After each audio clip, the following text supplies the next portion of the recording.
Mm.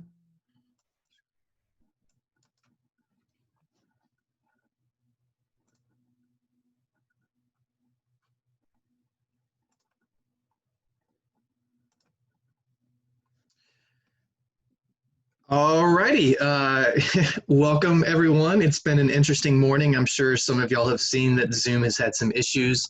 If anyone wants to just pop in and say something in the chat window to make sure that you can hear my audio, just want to make sure everything's good to go before moving forward. Yeah, we can hear you. Cool. All right. Yeah, we can hear you. Alrighty, so this is Math 161, pre-calculus. We'll be meeting at this time, Monday, Wednesday, for the next 15 and a half weeks, roughly. We will be doing kind of a traditional lecture style. I'll be writing notes and talking and all that good stuff. Today is mainly going to be going over how the course is going to work, especially with more details to discuss than normal, given that we have this distance learning kind of situation going on, or for the fancy speaking, the synchronous teaching. So that's always fun. So we'll go over the ins and outs of that. We'll show you where you can find things if you do miss the live lectures, while we do highly encourage you to catch the live lectures, because you can type questions if you ever have any, or come in really quickly with an audio question. I don't always have my audio up because my email dings at me constantly. So if you ask a question out loud and I don't hear you, or I don't get back to you in 10-15 seconds, type it in the chat, because my audio is probably down. Also, sometimes a lot of people are watching the lecture and they've got other things going on. They're watching their kids, or someone's mowing in the yard. So I ask you to mind your mic settings. If you're not speaking up, to please keep yourself on mute, just so that we're polite for everyone. All right, so I'm gonna zoom in just a little bit on this. That was too much. There we go. So pre-calc 1, Monday, Wednesday. Like I said, 11 to 12:15. It's interesting that it didn't put the meeting time here. The syllabus builder that we use has some glitches every now and then, so you know what it is. It's fine. My office phone is here if you ever want to leave a voicemail, but I am only going to be in my office maybe once or twice a week during the semester, so that's not the best way to get a hold of me.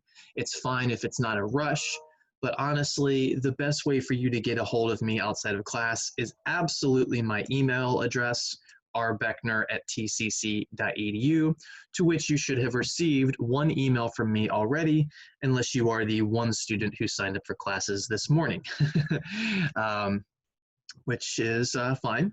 You'll get that information. Anything you missed, I'll make sure to get that to you.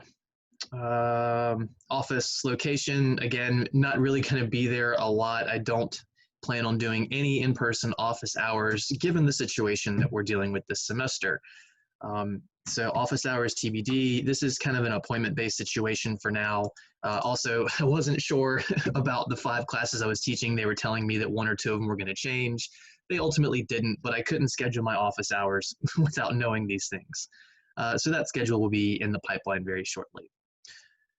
All right, so you can see all this stuff, and I did email everyone this syllabus again, except the one student who signed up this morning, or maybe you signed up late last night, but either way, you signed up after I had sent the email. And again, no complaints there, just making sure that you understand that you didn't get this yet. But I will make sure you get it. In Mymathlab, the syllabus that is up there currently is probably from the spring semester, because I have not uploaded this one yet. I will upload it later this week. I'll also upload it to Canvas to make sure that everyone has access to it no matter what, no matter when. You can see the course ID that I sent you in the email from Mymathlab, which at least 9 or 10 of you have already signed up for, so that's excellent. We're going to show some ins and outs with Mymathlab shortly. All right, so again, table of contents, pretty normal stuff, and we're not going to read every single detail of this.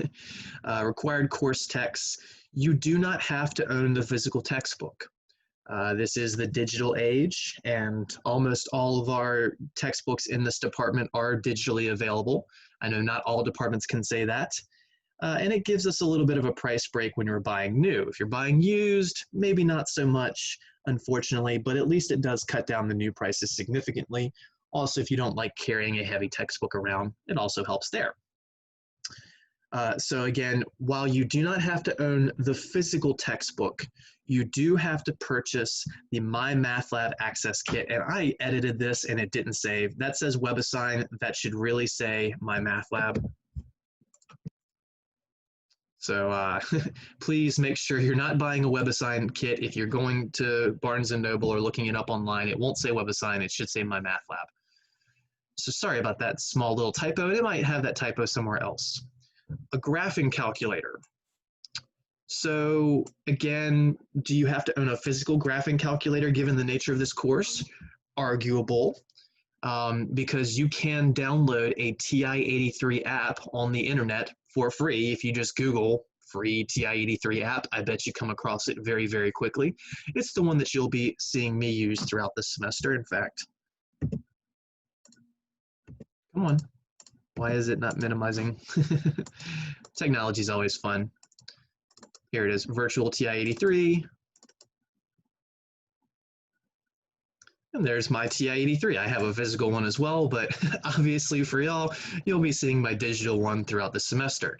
Now, I am not going to allow you to use this the entire semester, and we'll get into the exact details of when it's allowed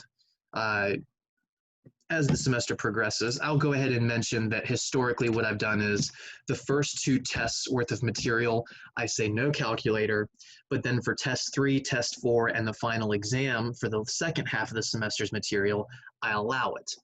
And here's my reasoning. The first 2 chapters worth of material are a lot more simpler in their algebraic nature than the later chapters. And we should be able to handle basic arithmetic of sign numbers, fractions, decimals at this level. If you're in pre-calculus, you're supposed to know how to do 1/4 plus 1/2 at the drop of a dime. You're supposed to know how to do 2.5 times 3.6 at the drop of a dime. You should be able to handle your simple algebraic equations and even your medium level algebraic equations, because we're kind of climbing the ladder in that regard. So what I find is that a lot of people for test 1 and test 2 just want to use their calculator to do 3 plus -4, and I can't have that. That is a skill that is absolutely required of you at this level, because even later when I am allowing you a calculator, you need to be able to crunch those processes very quickly, because let's say you've got a problem where you have to factor. You might have to go through 4 or 5 of these just to go through the options of which one you're going to actually use. And the calculator is not going to help you make that decision. You need to be efficient and proficient at these types of calculations. And again, all of the things that I've said will come up. There's a lot of mathematical material that you should have covered in previous arithmetic and algebra courses that is necessary prereq knowledge for this course that we won't necessarily cover. Some things I'll cover very lightly. Some things I've given you some prereq material in Canvas as well as an assignment in Mymathlab, which I'll show you where all those things are, to kind of help you. But again, we have 15 weeks to go over 4.5 chapters, 5 chapters worth of pre-calculus. If I have to take 2 weeks to go over review material, that's 2 weeks of pre-calculus I can't cover, and it's already stretching this course very thin. So it's not out of the meanness of my heart that I'm not going to cover review material. It's that we don't have time. So I give you some opportunities to cover those things on your own. And like I said, I will go through things very, very, very quickly as it might be appropriate. And again, maybe like an hour's worth of stuff this first week. But we have to get into actual course material rather quickly. Pencils. Please don't do math and pen unless you're going to get a 100 on every test. Pen and math just don't go together. And I say that as a complete hypocrite because I do math and pen all the time. But I am a math teacher, so there's a little bit of weight to that, I'd hope. paper, take notes. Please, just because this is available digitally, that doesn't mean you shouldn't take notes. And how you take notes is up to you. If you're used to taking notes on a little tablet or your own computer and typing them or writing them, if you have some great app that helps you take notes, use it. If you're old school like me and go pencil paper, just do it. But don't stare blankly and just watch the videos, because there are three main different ways of learning. Some of us learn by reading, some of us learn by writing, and some of us learn by listening. And I can't tell the 24 of you which way you learn. This is something that you have to discover on your own over time if you haven't already. Me personally, I learn by writing and by reading. I don't learn by listening. If you tell me something, it goes in one ear and out the other. And that's not me being rude. It's just the way my brain operates. I have to write things down. I have to take notes. If I listen to someone say something, 2 days later, I've forgotten it. If I write it down, 2 days later, I remember it. If I read it, I might remember it 2 days later. I might not. 50-50, flip of a coin. Writing is the main way that I learn, but secondary is reading. So if you know, or you think you might learn by writing, you better be writing these things down. If you learn by listening and by reading, and you can make 100s on your tests legitimately and complete all your homework, then that's fine for you. But I think that there are a lot of people that don't write their notes just out of pure laziness, not because they know that's how they learn. And again, no judgment or anything. I'm not going to call out anyone because I don't know you yet. Maybe one or two of you already, but I might not know your learning style. Graph paper, this is if you want to use it. We will be doing some extensive graphing throughout the semester. Not necessarily the first couple weeks, we'll do very light graphing, but we get into some heavy-handed graphing as the semester goes on. Ruler's helpful, but your tests are mostly going to be completed electronically using Mymathlab, in fact. So they've got some great ways for you to be able to plot things without having a ruler and graphing paper. But at the same time, it is probably best for you to learn how to do these by hand as well. And when you see me doing the lectures, I will be teaching you how to do them by hand, because that's the way we should be doing things. The graphing components in Mymathlab are great, but sometimes they make it a little too easy. And if you're going on to calculus, and you might get a teacher that doesn't want it to be too easy, they say, hey, I'm going to make you do everything by hand even on the tests, then it will be great that you had a teacher that taught you those things up front. So what exactly are we going to cover in terms of material? We're going to do some review things. So like I said, there's a lot of stuff that would be review that we won't cover, but there's also some things that you'll see that would be review. For instance, we'll cover how to find the slope of a line and its intercepts and the 2 or 3 different forms of lines. That's something you should have covered in algebra class, but we will still cover it quickly in this course as part of the material. You may have dealt with complex numbers depending on where you had your developmental math or your algebra. So that's something that, again, we'll cover very lightly. You definitely better have solved equations. If you've never solved an equation before, you should probably remove yourself from this course right now, because that would terrify me, as well as inequalities, things like x plus 5 equals 7. Or 2x minus 3 equals 5x plus 7 parentheses 2x minus 9, something like that. Quadratic equations, things like x squared plus 6x plus 7, you should have seen in the past, but we will see again, and we will quickly review them. Factoring, something that, again, I'll cover very, very, very briefly, but you should have definitely seen that before. Again, more of this course's material, the algebra of functions, function notation, what it is, how we can use it, what its strengths are, what its weaknesses might be. It doesn't really have a lot of weaknesses except for one, and that's the notation itself, just the complexity of learning it initially. Inverse functions, this is kind of like the Jeopardy of math, where instead of having the question and finding the answer, we have the answer and we want to know what the question is. Quadratics we kind of mentioned, but also their graphs. Now you may have done some light graphing before, but we're going to get heavier handed in this. Polynomials and their graphs. This is a really fun topic.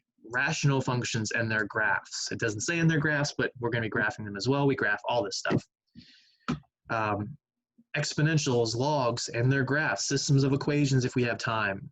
And their graphs, of course. This is a rough Why does that look weird? Oh, I know why, because I hit forward too many times. Okay. There we go. That's weird. Oh, I know why. This page was blank. Sorry if I was just confusing you. And the syllabus builder screwed up this table, so this does not look very good at all. But we have 16 weeks, and this just lays out the sections that we'll be covering over those 16 weeks. So all of Chapter 1, 1.1 through 1.8, all of Chapter 2, some of Chapter 3. I think there's one section in Chapter 3 we skip. All of Chapter 4, and then some of Chapter 5. If we have time, we'll get into 1 or 2 sections of Chapter 6. But I really don't expect that, especially given the nature of this synchronous course.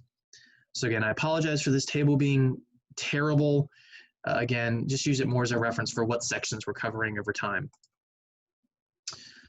We have our COVID-19 statements.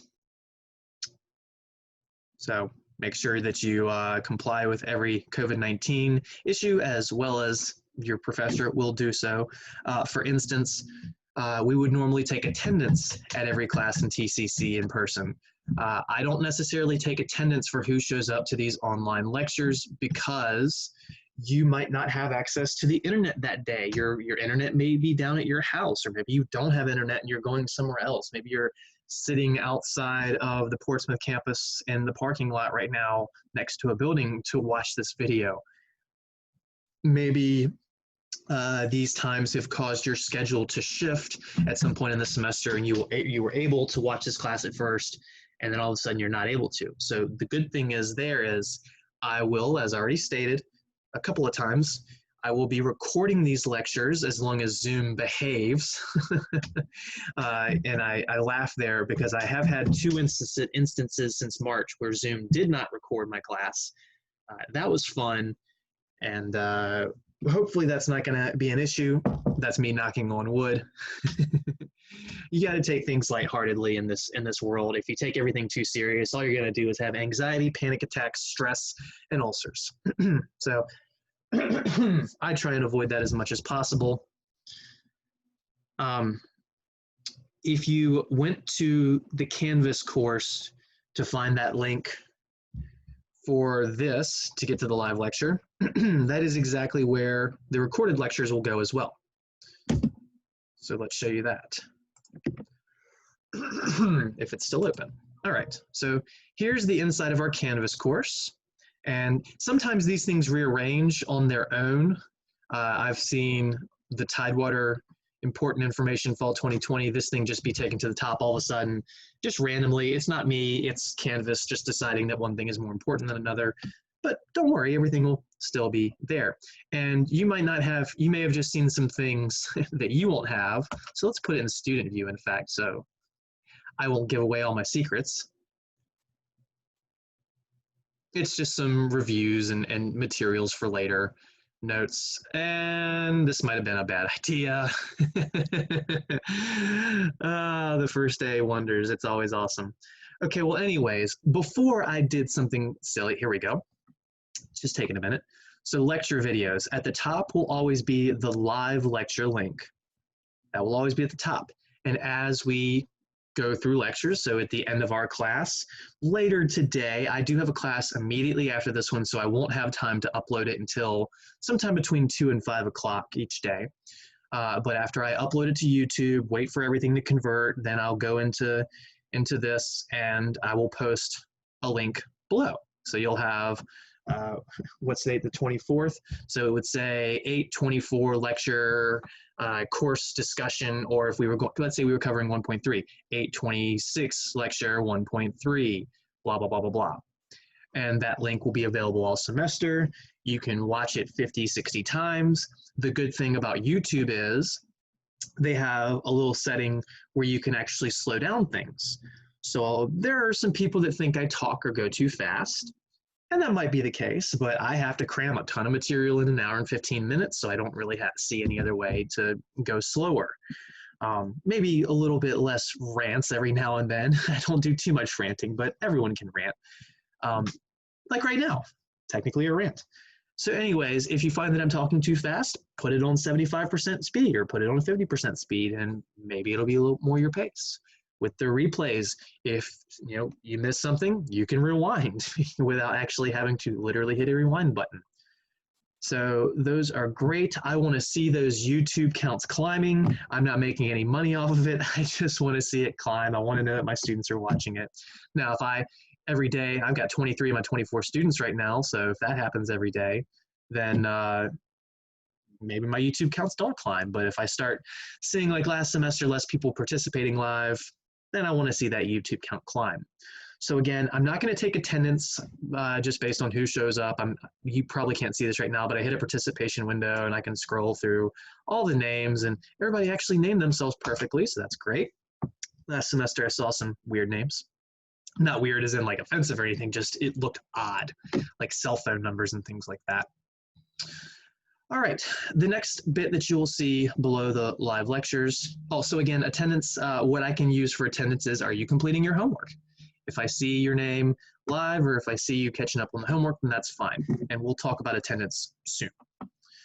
Below the live lecture link, as well as the recorded lectures, as they are added, you'll have your Prereq Material section. This is what I was talking about, how we just don't have time to go over most of the things that you should have already learned and retained. But I know that waiting 4 weeks between math classes, or 4 months between math classes, or 4 years between math classes, whether it was just waiting between semesters, you taking a semester off, or you're coming back and doing this stuff 4, 5, 10 years later, we forget things. It's very easy. There is literally a mathematical formula for forgetting things. It's called the memory equation or the forget equation, depending on how you want to have a perception, glass half full or glass half empty. So I have a couple of links to websites, these blue ones, these are hyperlinks. I'm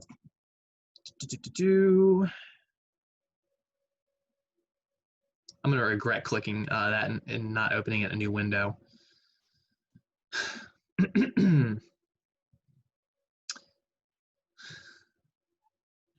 It's the first day, so all our systems are probably just bogged down like crazy. They're used to things being nice and smooth during the summer. There, it opened in a new window. Let me go ahead and go back. Oh, that's just okay, well, this was another one of the things. Factoring formulas. And then a couple examples, or 1 or 2 examples. How to factor trinomials. These are more methods than formulas. And then I give an example. The other method for trinomials, if you have a leading coefficient that's not 1, here's your method, and then an example. A different method for that, factoring, factor by grouping,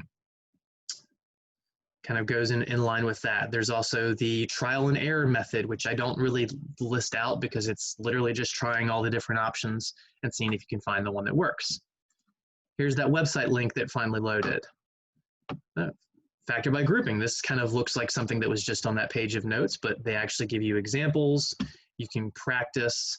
This is a little beefier, if you will. So again, some external help. Exponent rules, very important. So here's all the different rules and an example for each rule. Radicals, how do you handle radicals? So here's a document that I typed up with some of these rules, which are the same as the exponential rules, believe it or not. How do we handle things with a radical in the denominator? What do you do? How do you handle things with a more complicated set of radicals or radical and another number in the bottom? This is what you do. How do you add and subtract radicals? This is what you do.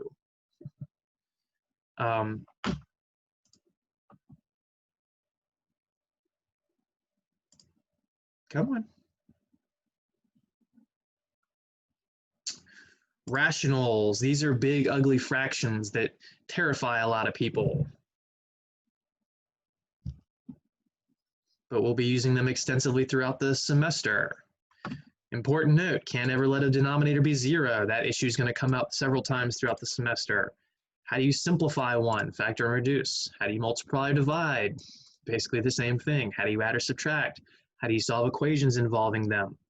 And you might say, well, there's no examples of this, and this seems like it might be a little harder. Well, in addition to these little notes that I gave you inside of Canvas, inside of Mymathlab. So when you log in, this is our course, Math 161, Fall 2020, 11 to 12:15 p.m. If you click in there,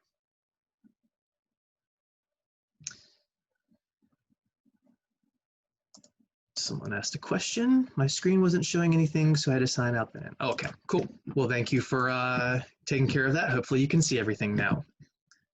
All right, so the main places you'll spend your time in Mymathlab are homework and maybe occasionally quizzes and tests.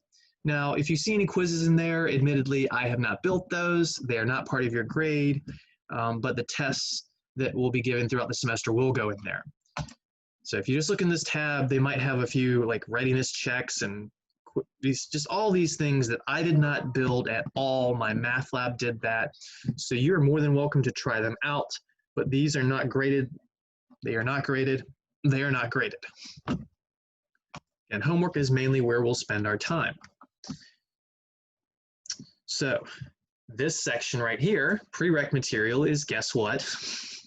The material that you should already have a grasp on, and if you don't, then you need to focus on it on your own time. There's a solid amount of questions in this. This is not how many questions are typically in a homework assignment. Homework assignments are typically much less numerous in question, like 12 in the first assignment. We got 15 in the second assignment. You get the idea. So this prereq section is not graded. I will not have it help or hurt your grade for your homework. Again, this is all on stuff that you're supposed to already know. How to evaluate. Another evaluation. How do you handle intersections and unions? These two problems. And I know that some of you may have never seen these intersections and unions before. This is something that some algebra teachers tend to miss. So I will cover this when it is necessary to cover. So even though it's in that section, I will cover that one a little more extensively. Simplifying, handling exponents. You can see that these build up in more complexity over time typically. Switching to radicals, adding radicals, I had some notes on that. Handling radicals and denominators, I had some notes on that. If my notes aren't good enough, you've got this question help button. View an example or help me solve this. Go to a video that might be relevant. Help me solve this will actually take you step by step through this problem. After you finish it though, they will change the numbers of the original problem. Help me solve this is great because it makes you actually participate. View an example is solid as well, and this one will not change the original numbers, but it doesn't ask for your participation. It just asks you to read along. Maybe you're taking notes along with it. Some students like to do view an example, then help me solve this, then the actual problem. I think that's a pretty good set of logic because you can read it out, then try it out and get immediate, yeah, you did it right, or no, you did it wrong. And then you can go for the gusto, go for the gold, whatever the phrase is, and do it yourself. And I'm not going to go through all of these problems. You get the idea. I at least just want to get to a rational. Maybe it's a little later. Let's go to like 33. Nope. Nope. Lots of factoring because you're going to be factoring all semester. Make sure you have got that factoring down pat. Even if you think you're a master of this stuff, go in and try some of these problems because maybe you need to de-rust a little bit. I'm great at math, and I don't mean to toot my own horn. It's a reason I'm a math teacher. But if I don't do something for a year and I come back to it, I might have to de-rust a little bit. It might take me a second or two to know every little complex in and out of everything. Question 47, you start getting into those rational expressions. So if my little notes weren't enough, here you go. Here's some actual examples, and you can do the view an example. Hey, do this, do that, do this, do that. I will give you a 5-point bonus on the final, I did not mean to say that word. I will give you a 5-point bonus on test 1 to any student who completes this assignment. So I'm going to go to another little Word file for a second that we're going to get to. So I will give a 5-point bonus to test 1 to any student who completes Prereq Mymathlab assignment. So I said earlier, very specifically, it wouldn't help or hurt your grade, your homework grade, I said. I said homework grade because if you complete that prereq assignment, I'll give you a 5-point bonus. And I'm going to say that completing it is going to be an 85. So, a regular B, if this was a plus minus system, which we're not on, we don't have B minuses or B pluses, just Bs, just As, just Cs, just Ds, and just Fs. But I figure a regular B is good enough to call it complete. I really would like that to be a 90. I mean, if you're at an 85, just go ahead and get yourself the 90. It's only like 2 more questions. Why not, tell yourself, hey, I earned an A on this. I did great. So I think this is an amazing opportunity that everyone should take, whether you feel comfortable with it or not. Now, if you're an ace and you feel you don't need those 5 points and you don't need to complete the prereqs, then that's on you. But if I see you earning Ds and Fs on the test and you didn't complete the prereq, I'm going to start making my own assessments of things. All right. Homework due dates, actually, while I'm on that, because I don't have this in the syllabus. Homework is due 1 week after the section is completed in class, unless otherwise mentioned.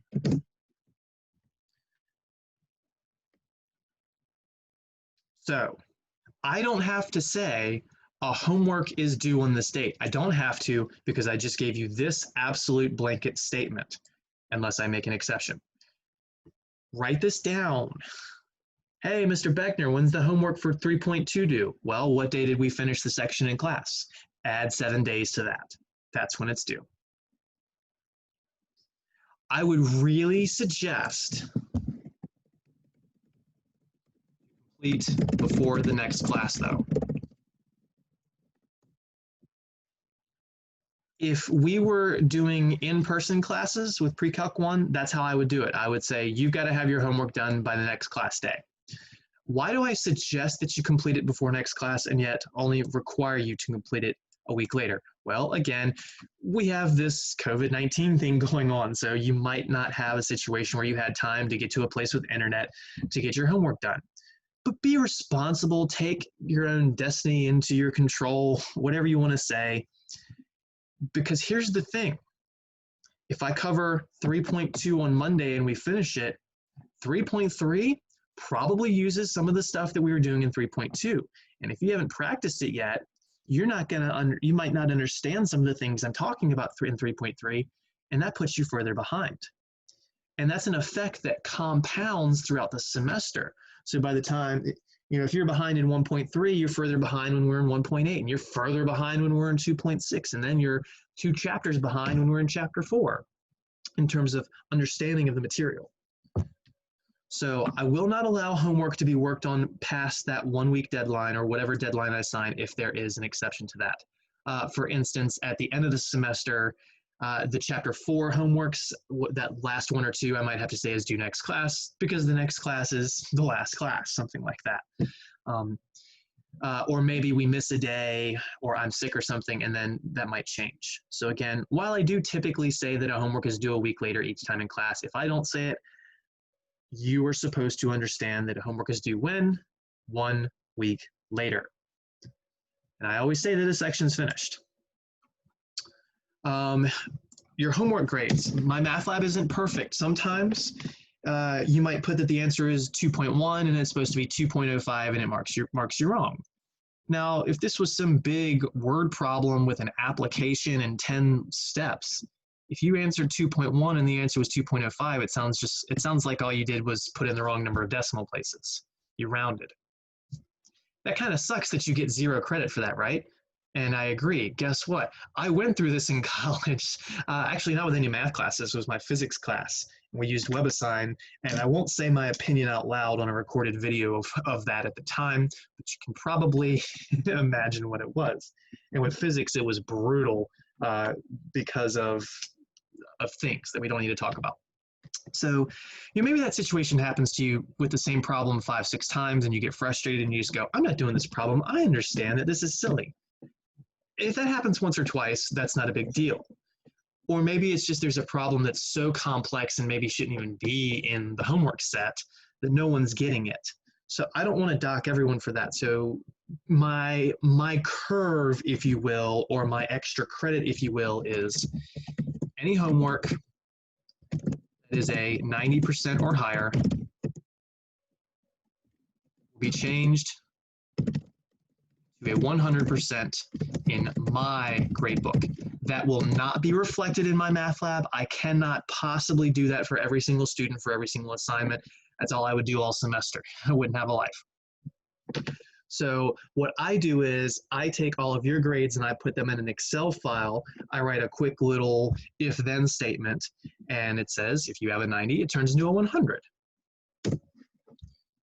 So if you have a 95, you get a 100. If you got a 96, you got a 100. If you got a 99, it's really a 100 in my gradebook. If it's a 91, it's a 100 in my gradebook. Anything lower, I add 10% to. Someone has a question. Let's see. Is the homework graded by what we score on it or what we do? The homework is graded based on how accurately you answered. It's based on what you do. It's based on how you score. So if you get half the questions right and half of them wrong, then basically you'd probably have a 50. And I say basically because some questions have multiple parts and are worth more points because of that. So yes, you do actually have to accurately submit problems to get the grade. It's not just pure effort. But the effort side of things is again, me adding this 10%. So if Mymathlab says you have an 85, in my book you've got a 95. And again, I'm not going to change that in Mymathlab. Your Mymathlab grade, don't ever trust it. Don't ever trust your Mymathlab grade. What I would suggest that you do is make an Excel spreadsheet or something like that and type in your grades with what the reflected grade I would give you. So if it says 85, have an Excel spreadsheet with 95.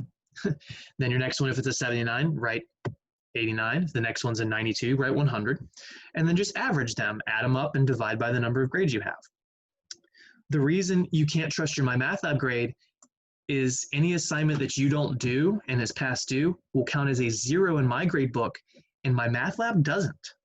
If you don't ever open anything, it doesn't give you the 0, and that's not right. It's very wrong. So I'll have cases where a student, I've got a 97. Actually, no, you've got a 10 because you only did one assignment all semester and you got a 97 on that. All the other zeros mean you have a 10. So don't trust your Mymathlab grade. You are pre-calculus students. You should be capable of adding up a bunch of numbers and dividing by however many there are, or doing that in Excel. If you don't know how to do it in Excel, learn, or anything. I mean, it doesn't have to be Excel. I just say Excel because that's what I use. You can write a C++ program if you want to. I don't care. All right, back to the syllabus. Sorry for the bouncing around of this. It makes sense. So attendance, actually we're not ready for that yet. Grade policy, it's a standard 10-point scale. So an A is a 90 to 100, which is technically 11 points. B is 80 to 89, et cetera, et cetera, et cetera. The final exam date, wow, the syllabus builder is really goofing me up here. That should not say May 6, 2018, obviously. That is completely wrong.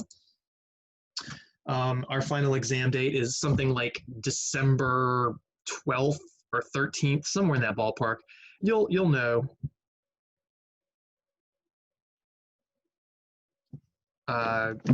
Sorry, distractions. So how is your grade going to be calculated? You're going to have 4 in-class tests. I do reserve the right to make this 3. The last time I had to teach this class online, I was only able to get 3 tests. However, that was a 12-week course and not a 16-week course, and that was in the middle of this COVID-19 thing starting, so there were a lot of initial issues. I'm still going to try and have us do 4 tests, so 1 test per chapter basically. And that if we do 4 tests, that means that they are 15% each. If I only end up giving you 3 tests, if I find that we're just too short on time for that 4th test to dynamically work, then if you only have 3 tests, they'll be worth 20% each. So it's not like it's going to make that a big difference in margin. Your Mymathlab homework, and so you can tell that I went and changed things, because if I didn't, that would say WebAssign. That's going to be 20% of your grade. And the final exam is going to be 20%. It says in-class paper and pencil.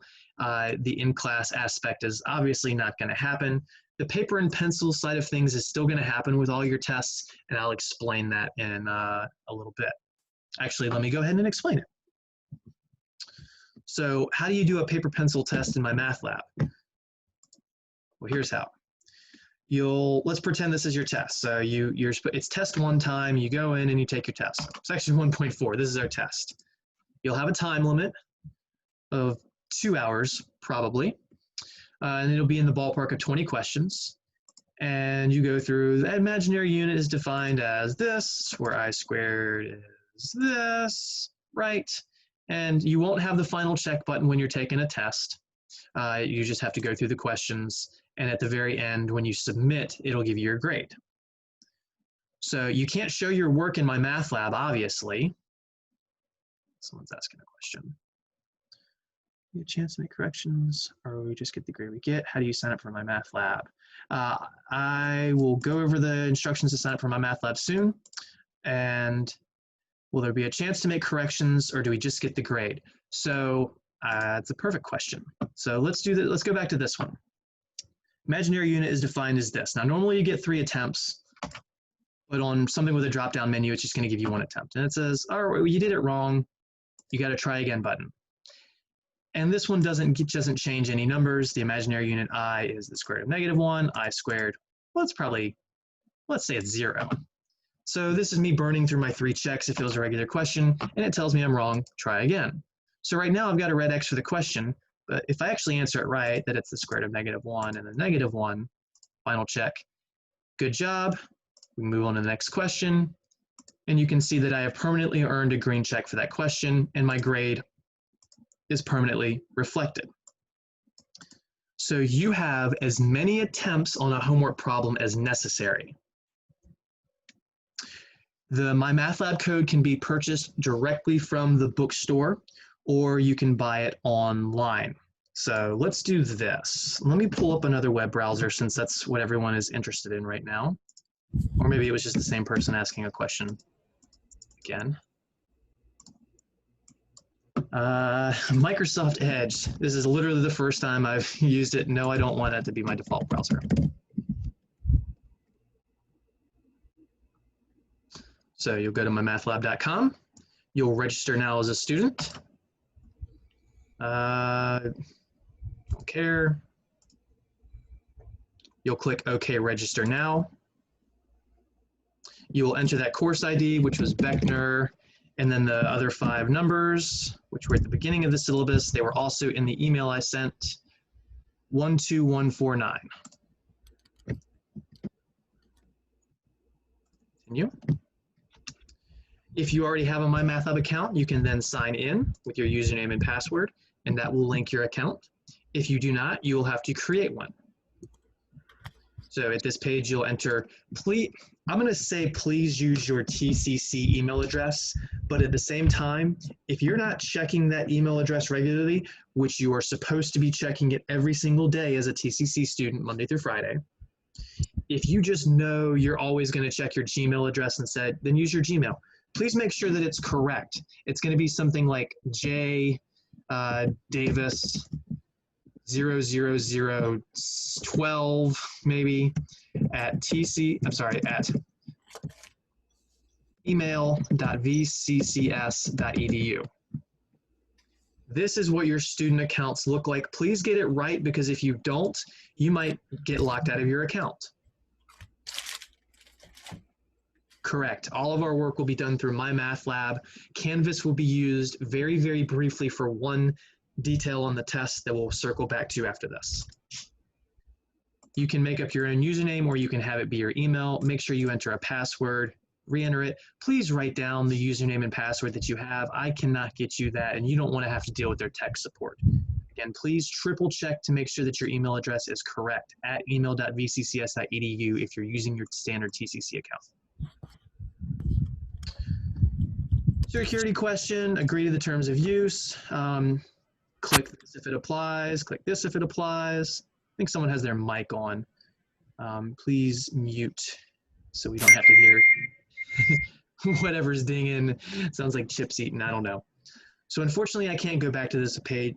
I can't go past this page, or I'll create a duplicate account with someone else's name.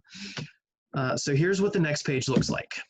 I'm just going to draw it up, and you'll get to see how I actually do math with our course. I've got a little drawing tablet, which is really fun.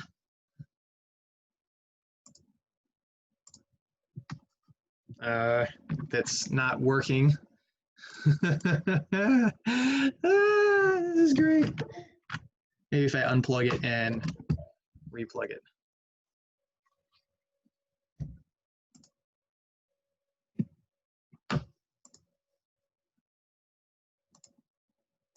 Where's the, I got a thing missing up here. There's supposed to be a draw tab for this and it's not showing up. Maybe it's because it needs the update, but why would it remove something? Technology fun, am I right? Okay, well, I have another way of doing this. Annotate, here we go. All right, so that screen afterwards. So you got past the password screen. You'll have a button up here. That was very, very bad.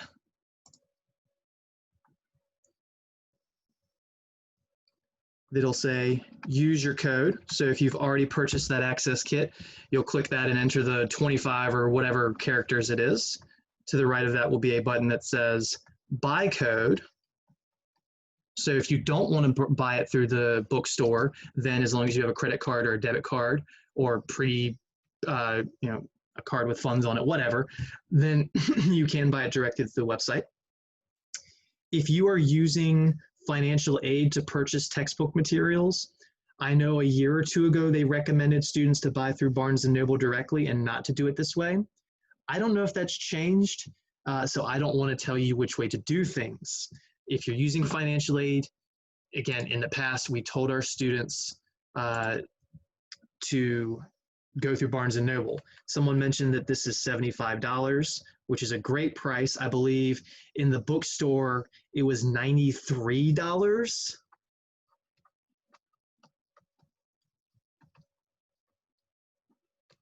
About 93, something like that.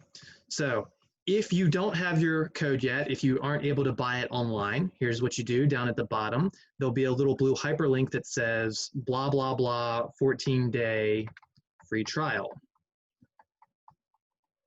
So most of you will probably be clicking that. So 14-day free trial, that's how you get into Mymathlab. Now, after those 14 days are up, you're going to be locked out of the course. You can still log in, but you won't be able to access anything in the course, which means you won't be able to do homework. You would not be able to take tests. So it is 100% mandatory that you purchase the Mymathlab Access Kit. Now here's something that's cool with it. If you are going to be taking Math 162, which is Pre-Calc 2, the next course in the sequence, that access code is good for the next course as well. You won't have to buy it again. So you get a twofer. Most of you are probably going on to Applied Calculus after this, which is like Math 261, I think. So if you are going on to that, then this is only going to work for one course. The calculus is a different textbook, so it's a different code. Each of these codes are tied to a textbook. Pre-Calc 1 and 2 are in the same book. So any questions on how to get into a Mymathlab account, how to create an account? Okay. All right, so I mentioned that 98% of everything we do is in Mymathlab in terms of course materials. What do you actually have to use Canvas for? So hopefully Canvas still has me logged in.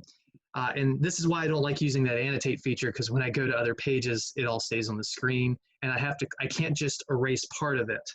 The beauty of Microsoft Word, when it's working appropriately, is I can erase little sections and have multiple pages at a time. Also, you can see my handwriting is kind of ugly with this, and I have bad handwriting to begin with, but Word has an algorithm that cleans it up a little. So hopefully I can figure that out before next class. All right, so let me clear. Let's go back to, I need to go off of annotate. So when you're in your Canvas course, and this is a tab that will open up later, when it gets time to test one, I'm going to say, all right, you do your test in Mymathlab, but you are still required to submit your work to Canvas. So Canvas is where you will upload all of your work. So I reserve the right. You might get a 100 on the Mymathlab test, but if you don't turn in the work, or your work is just empty and nothing, I reserve the right to deduct points, maybe 5 points, maybe 10 points, maybe 50 points, depending on how much I think is relevant, because it's really hard to do most of pre-calculus without showing your work. So no work means I'm going to start suspecting some funny business. And I don't want to have to say everyone has to have a video camera on them while they're testing. I'm hoping that we can all be honest and actually just do our work. I'll probably do that for the final, but if I don't have to for tests 1 through 4, I don't want to make y'all go through all of that process because it makes it a bigger pain in the butt for everyone involved. So again, to alleviate that, what we'll see here is another section open up that will have submit test 1 work here. And you'll take a picture of your work, or you will scan it and just upload it there. There will be a time limit in which you have to upload your work. So if I see you finish your Mymathlab test on Monday at 3 p.m. and you submitted your work Tuesday at 5 p.m., that's going to say red flag, red flag, red flag. So you're only going to get like 10 to 15 minutes to submit your work. So make sure you are prepared to do that when you are testing. You have to be ready to immediately submit your work. And I say 15 minutes for now. If I feel like I need to play with that number, I will. I really think 15 minutes is enough time. I've heard of some teachers only giving 5 minutes. That sounds terrifying to me. 15 is about as low as I'm willing to go personally, because I want to give y'all the benefit of the doubt. I'm not the super strict, ultra mean teacher yet. I still got another 20 years before that happens, I think. Jokes, don't worry. Hopefully that never happens. All right, so testing, we understand. Mymathlab, we understand.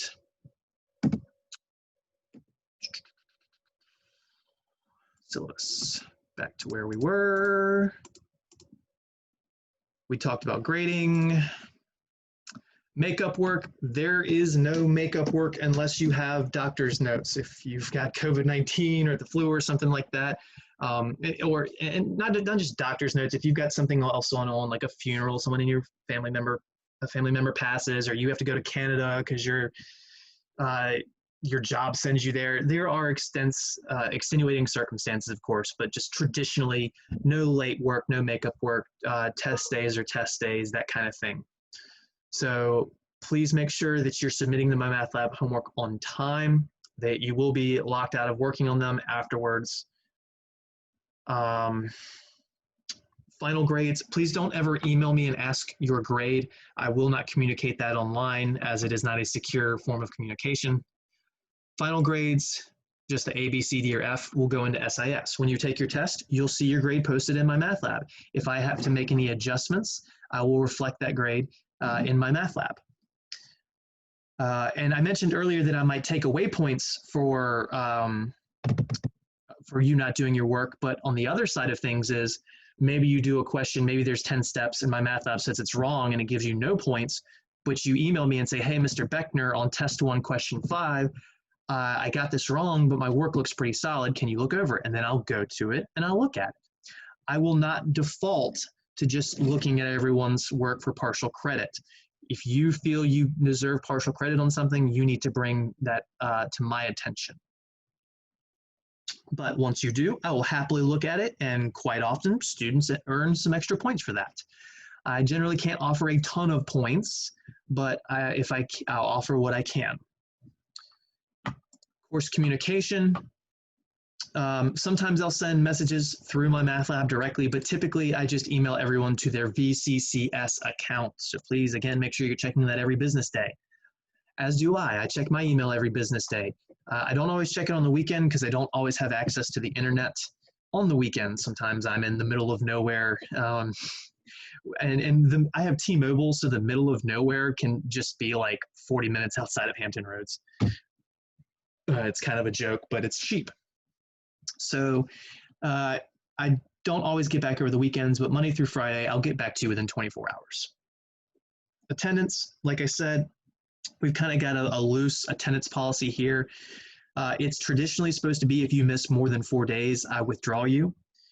But if you're watching YouTube stuff, I don't know that you're watching it. And, some teachers are like, hey, well, just make them say I watched it or make a comment. Just because a student makes a comment doesn't mean they watch the whole hour and 15 minutes worth of stuff. So I don't know. I just don't know exactly how to hold an attendance policy besides saying, if you're not doing your homework and you're making bad grades on tests, then you're not attending. That's the way I see it. So catch the lectures because that's how you're going to learn how to do the homework. Do the homework and then take the tests and make good grades. A student who's doing all the homework and making A's and B's and C's, they may have missed 5 or 6 lectures, I don't know, but they're still gonna stay in the class. But a student who has not opened a single Mymathlab homework assignment and earns like a 50 on the first test, they're gonna get withdrawn because they're not participating in the homework. So that's what we have right here. Attendance can be counted as watching live lectures and or completion of homework assignments. We basically already said the late work makeup policy, and you'll notice some things get repeated in this. Again, that's the syllabus builder. In fact, they have 2 different sections for attendance now, and I don't understand why. Classroom behavior, I don't really have to worry about that too much. Worst case, I can mute you if I feel the need, but most people mute themselves pretty well. Electronic devices, inclement weather. Inclement weather basically turns into, does Zoom work and does my internet work? And does your internet work? That kind of thing. Which again, I don't know if any of y'all saw this morning, but Zoom was not working for about an hour. And I kind of had to laugh at that because if you don't laugh, like I said, you're just going to be an anxious mess and nobody needs that. Laughter is the best way to handle everything. The link to the YouTube lectures are in Canvas. They will be in Canvas. So that one link that's there will work all semester for the live lectures. That link will never change unless I decide to abandon Zoom, which I am strongly considering. I've already asked my department head if they'll allow me to do that and just use YouTube Live. I figure I'm uploading to YouTube. Why do I have to use 2 different things instead of just one? Because when is YouTube Live down? If it is, I've never heard of it being down. Anyways, if I switch things, we'll find out later. Hopefully that's not the case.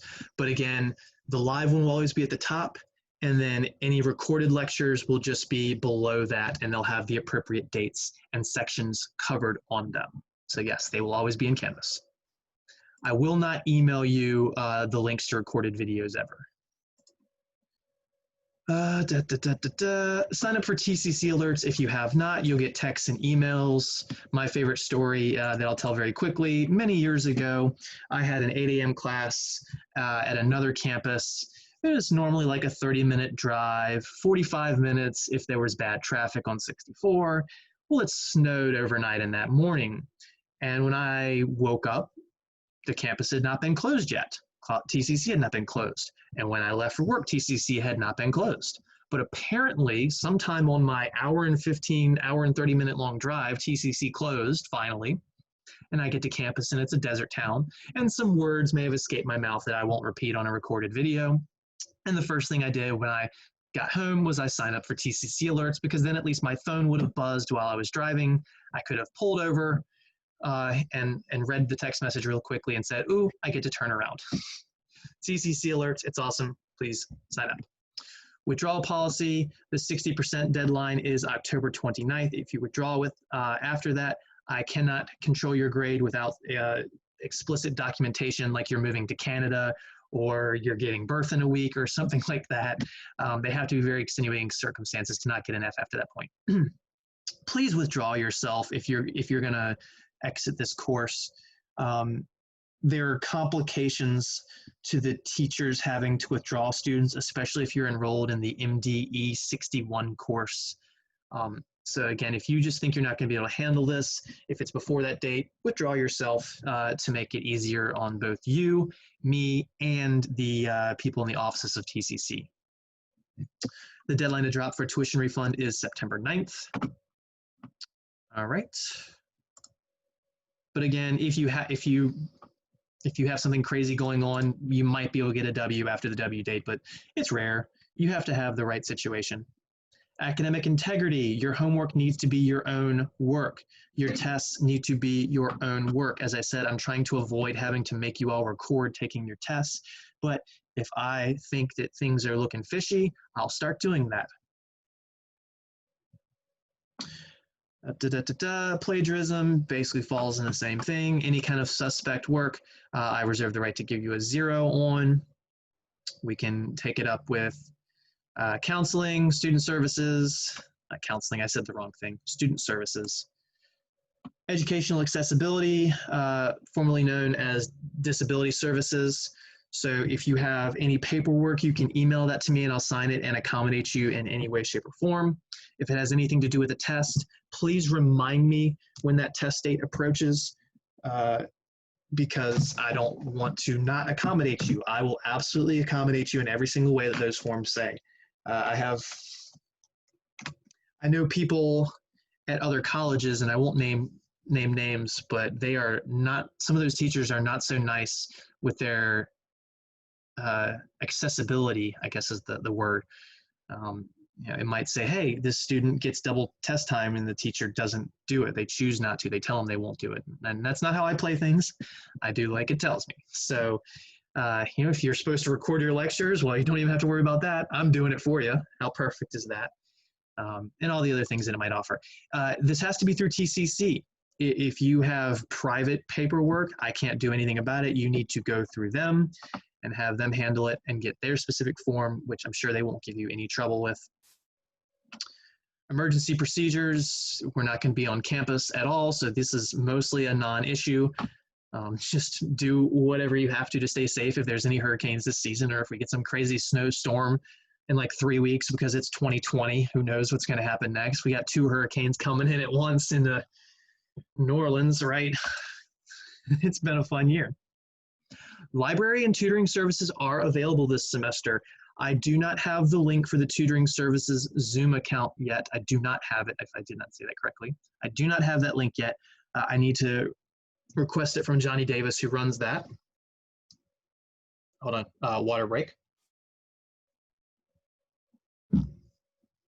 Refreshing. But once I have that link, I will email it to you. It's free tutoring. They when it was in person, did appointments and walk-ins. I don't know if they're doing appointments now. They might be, they might not be. I don't know.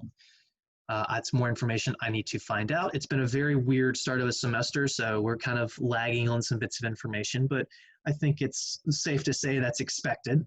The library is available if you want to go on campus and use that.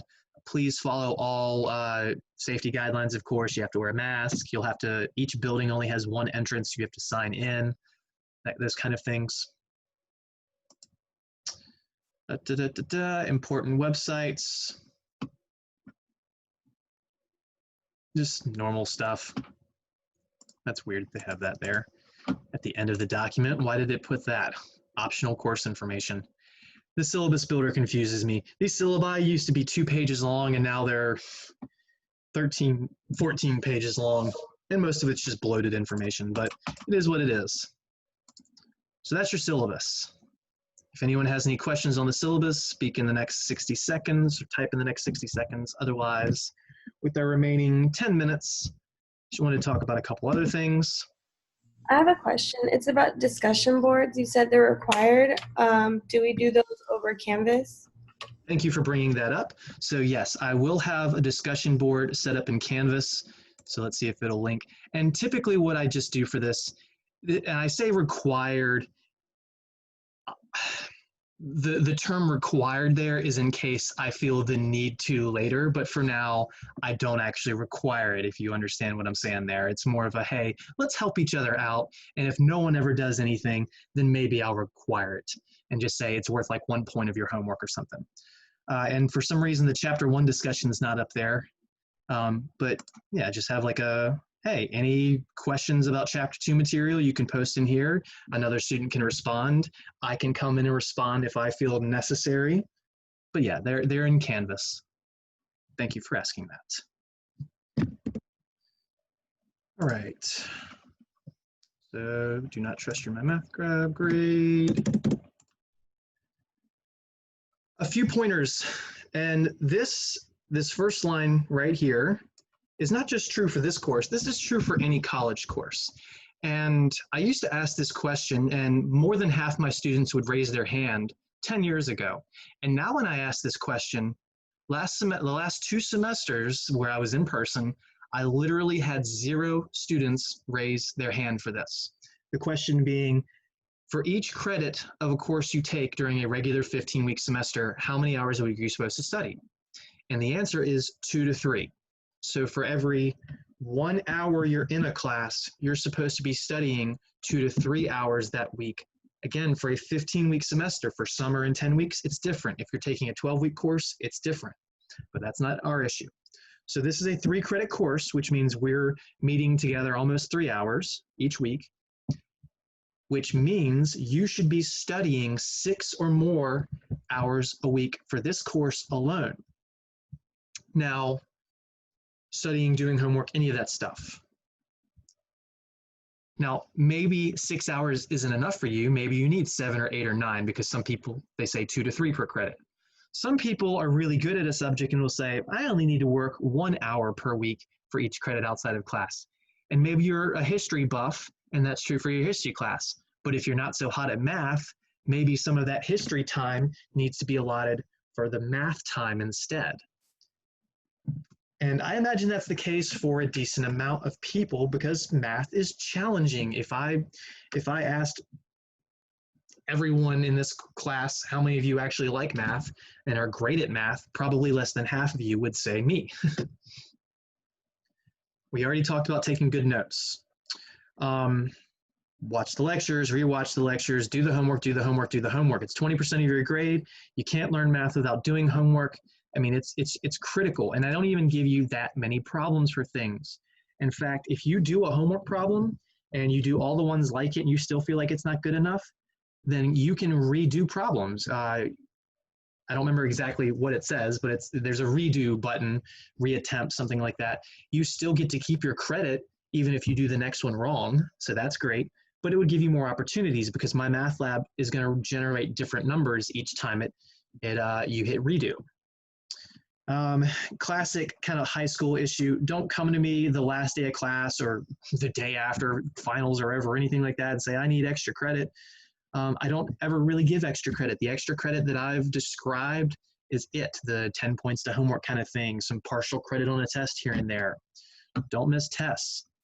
If you know you won't be able to make a test date, then you can request to take it early, but I won't give them late, which, by the way, tests will have appropriate reviews given at least 1 class in advance. I didn't say it earlier, tests are always announced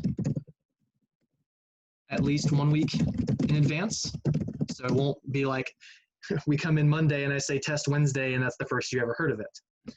Tests are generally 1 week after finishing material. And tests 1 through 4 have 2 days to take them.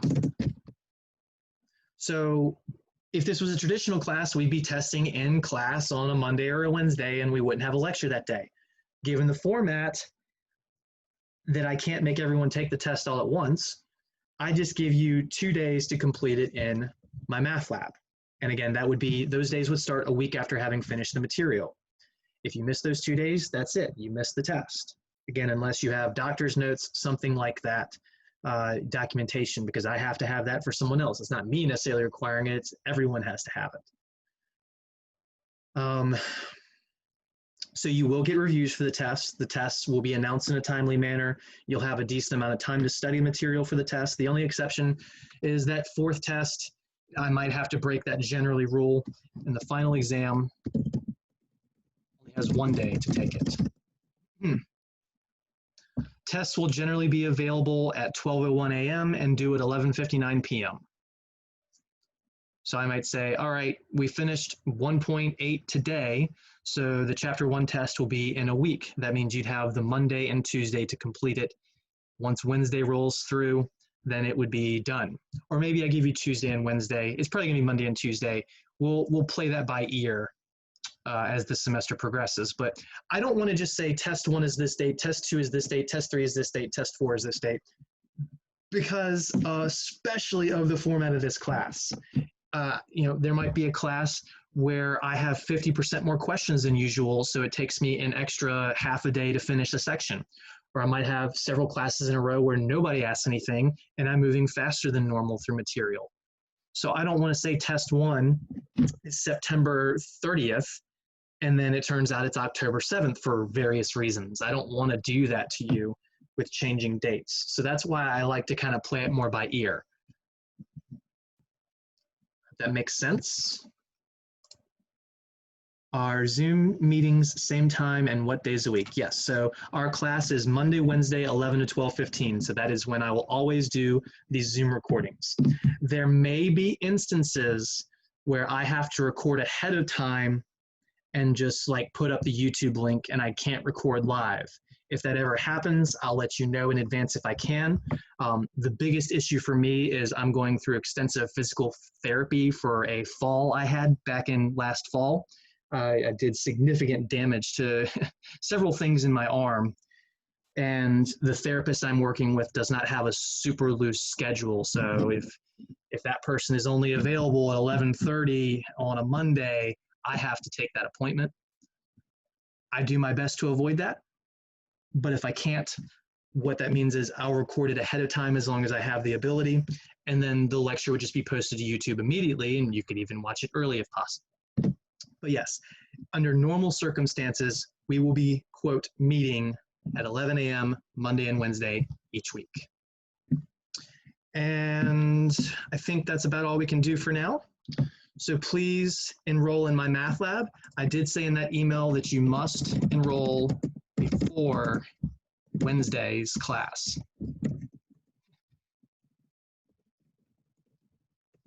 Be deleted.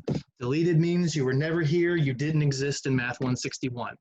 I need to make sure that we're all taking this serious, so enroll in Mymathlab. It only takes you 5 minutes to make an account, so please do that. Again, the course ID was emailed to you. It's in the syllabus that was emailed to you, so everything should be fine. So next class, we'll spend maybe 30 or 45 minutes kind of really quickly talking about some of those review materials. And then we're going to go straight into 1.1. So again, last opportunity for questions. Besides that, we'll cut off in 60 seconds. I hope that everyone has a good day. I hope that this was informative. I hope I didn't scramble anybody's brains too much talking about the course. Let's be ready to do some math next time. And I look forward to talking with y'all again. Can you hear me? Hello? What was that, Nathan? I missed the part when you were talking about sharing notes during the quizzes or the tests or whatever. And so are we, if we do it with like a pencil and paper, couldn't we just like take a picture of it and send it to you? Yes, absolutely. And there'll be a location in Canvas for that. And that'll only be for tests.